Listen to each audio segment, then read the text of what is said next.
warahmatullahi wabarakatuh. A'udzubillahi minasyaitonirrajim. Bismillahirrahmanirrahim. আল্লাহ পাকের দরবারে লাখ কোটি শুকরিয়া আদায় করছি। এই মহান মুনিব শত ব্যস্ততার মধ্য দিয়েও আল্লাহ রাব্বুল আলামিনের কুদরতি কদমে সেজদা দেওয়ার জন্য আল্লাহর মসজিদে আসার এবং বসার তৌফিক দান করেছেন।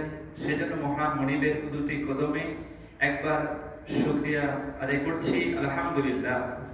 সম্মানিত হাজিরিন, আমরা সকলে অবগত আছি যে আমাদের সামনে পবিত্র শাবান মাস আগমন করেছে। শাবান মাসের অনেক ফজিলত, অনেক মর্যাদা রয়েছে।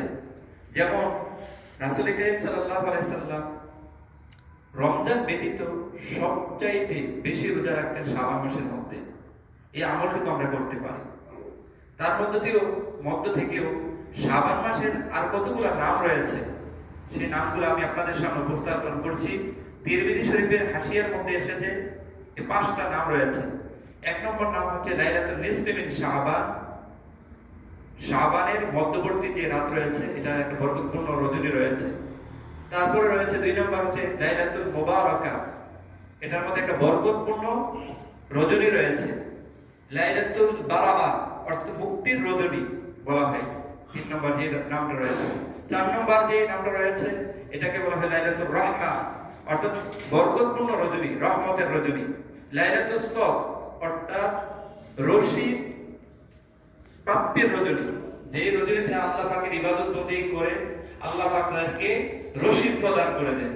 এজন্য এটাকে বলা হয়েছে লাইলাতুল নিসফি মিন শাবান, লাইলাতুল বারাআ, লাইলাতুল মুবারাকা, লাইলাতুর রাহমা, লাইলাতুস সব।